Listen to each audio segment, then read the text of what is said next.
बिस्मिल्लाहिर्रहमानिर्रहीम। अस्सलाम वालेकुम माय यूट्यूब फैमिली।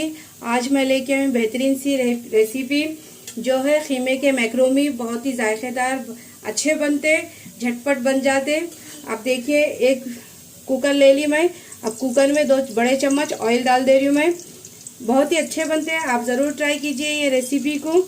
झटपट बन जाती मैक्रोमी। अब देखिए, ऑयल हल्का सा गर्म हो चुका है। अब इसी में एक मीडियम चॉप करी हुई प्याज डाल दीजिए।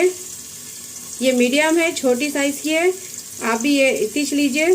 चॉप कर ली मैं इसको अच्छी तरह से। अब उसको कलर चेंज होने तक भून लीजिए। झटपट बन जाती है खीमे की मैक्रोमी। आप भी ज़रूर ट्राई कीजिए, ज़रूर पसंद आएगी आपको।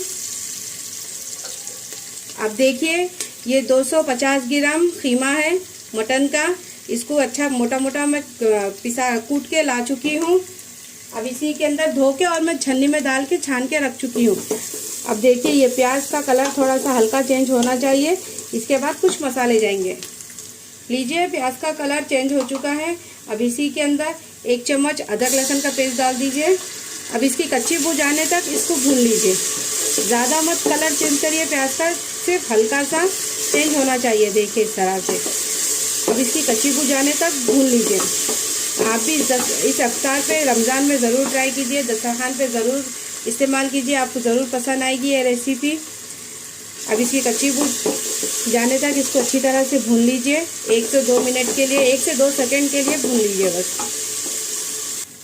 अब देखिए, 2 मिनट हो चुके हैं, 2 सेकंड। अब इसी में खीमा डाल दीजिए। अब खीमा डाल के अच्छी तरह से इसको भून लीजिए जब तक खीमे का कलर चेंज होना चाहिए। और इसी के अंदर बारीक कटी हुई 1 हरी मिर्च डाल दीजिए। ये टेस्ट आपके हिसाब से डालिए, कम या ज़्यादा, क्योंकि अगर बच्चों के लिए बना रहे तो हरी मिर्ची कम कर लीजिए। अब इसको अच्छी तरह से भून लीजिए 2 से 3 सेकंड के लिए, जब तक खीमे का भी कलर चेंज होना चाहिए। लीजिए, खीमा अच्छी तरह से भून चुका है। अब इसी के अंदर 2 मीडियम साइज़ के टमाटर डाल दीजिए। ये भी बिल्कुल ऑप्शनल है, चाहे तो आप डाल भी सकते हैं, नहीं भी डाल सकते, लेकिन मैं डाल के ही बनाती हूँ।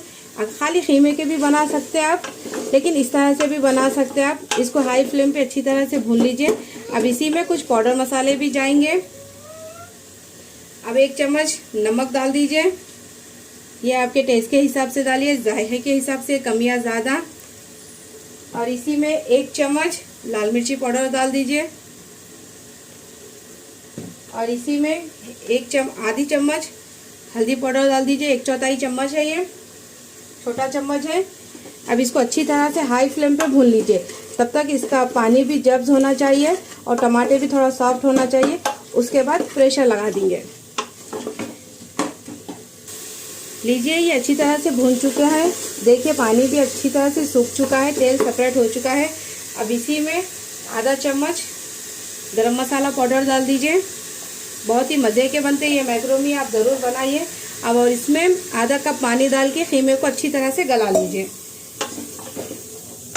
2 से 3 विजल में ये गल जाएगी।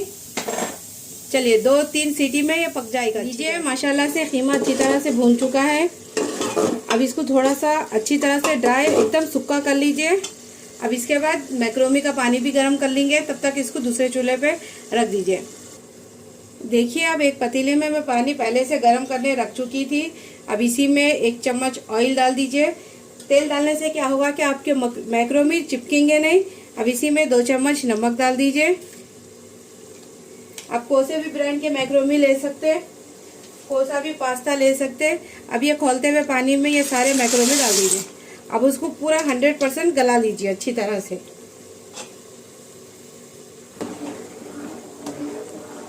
अब इसको ढक के कम से कम 5 मिनट के लिए पका लीजिए।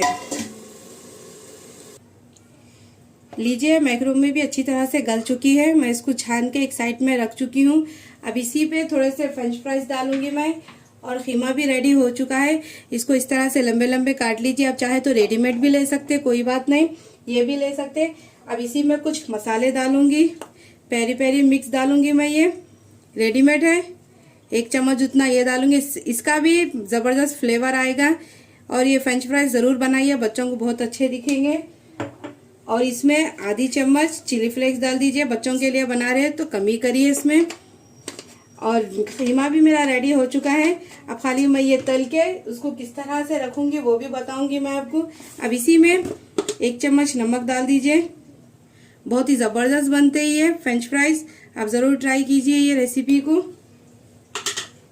अब इसी के अंदर कॉर्नफ्लावर डाल दीजिए 2 बड़े चम्मच।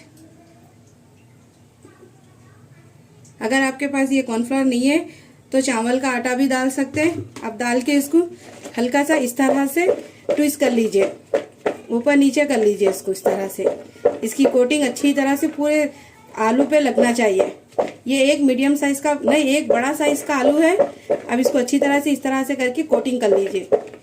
देखिए ये माशाल्लाह से पूरी अच्छी तरह से कोट हो चुका है। अगर आपको ज़रूरत पड़ी तो और थोड़ा सा कॉर्नफ्लावर डाल सकते हैं आप, लेकिन ये परफेक्ट है। अगर नहीं है तो मैदा भी डालिए आप। देखिए माशाल्लाह से इसकी कोटिंग पूरी अच्छी तरह से आलू पे लग चुकी है। अब साथ में मैं तेल भी गरम करने रख चुकी हूँ। देखिए तेल अच्छी तरह से गरम हो चुका है। अब इसी के अंदर ये सारे आलू डाल दीजिए। इसको हाई फ्लेम पे तल लीजिए, एकदम क्रिस्पी गोल्डन होने तक तल लीजिए। और ये बहुत ही अच्छे बनते, क्रिस्पी क्रंची, बहुत ही जायके के बनते। अब डालते कि फौरन मत हिलाइए, थोड़ी देर के बाद इसमें चम्मच हिलाइए। देखिए माशाल्लाह से फ्रेंच फ्राइज रेडी हो चुके हैं। देखिए कितने क्रिस्पी और क्रंची बने। अब इसको मैं निकाल ले रही हूँ। इसका कलर भी अच्छी तरह से आ चुका है और इसकी कोटिंग भी देखिए कितनी क्रंची है। अब मैं इसको किस तरह से सर्व करूँगी वो भी बताऊँगी मैं आपको। चलिए अब ये सारे निकाल लेके साइड में रख दीजिए। देखिए लीजिए फ्रेंच फ्राइज रेडी हो चुके हैं। अब इसी के बाद इसमें क्या करिए, खीमे को थोड़ा सा चूल्हे पे रख दीजिए। अब ये सारे मैक्रोनी इसके अंदर डाल दीजिए, ये बॉईल करे हुए। अब इसको अच्छी तरह से मिला लीजिए और आपके मैक्रोनी खिले खिले बनेंगे। जिस तरह से मैं बताई आप उसी तरह से बनाइए और माशाल्लाह से इसका जायका भी मैक्रोनी का बहुत ही अच्छा आएगा। आप ज़रूर ट्राई कीजिए ये रेसिपी को। अब इसको अच्छी तरह से मिला लीजिए।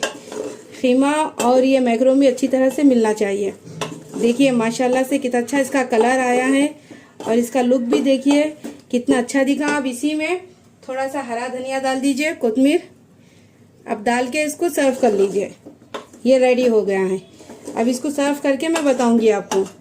देखिए माशाल्लाह से खाने में भी उतने ही मज़े के और उतने ही जायकेदार बने। इस इफ्तारी पे आप ज़रूर आपके दस्तरखान पे रखिए, आपके बच्चों को बहुत पसंद आएगा इंशाल्लाह ताला। चलिए अब मैं इसको सर्व करके बताऊंगी। लीजिए माशाल्लाह से मैक्रोनी रेडी हो चुकी है। देखिए इसके ऊपर मैंने फ्रेंच फ्राइज रख चुकी हूँ। देखिए माशाल्लाह से इसका लुक देखिए, करीब से बताती हूँ मैं आपको कितना अच्छा बना और कितने जायकेदार है। आप ज़रूर ये रेसिपी को ट्राई कीजिए। अगर आपको ये रेसिपी मेरी पसंद आई तो मेरे चैनल को कीजिए सब्सक्राइब, लाइक कीजिए। मुझे कोई और भी रेसिपी सीखना है तो कमेंट बॉक्स में बताइए, इंशाल्लाह मैं ज़रूर आपको बनाना सिखाऊंगी। और आप मेरे को ज़्यादा से ज़्यादा प्लीज़ सपोर्ट कीजिए, मेरे को आपकी सपोर्ट की सख्त ज़रूरत है। और इंशाल्लाह अच्छे रेसिपियाँ लेके आऊँगी। और ये इस रमज़ान में इस इफ्तारी पे आपकी दस्तरखान की शान बनाइए। मैक्रोनी, खीमा मैक्रोनी। चलती हूँ, दुआओं में याद रखिए। अल्लाह हाफिज़।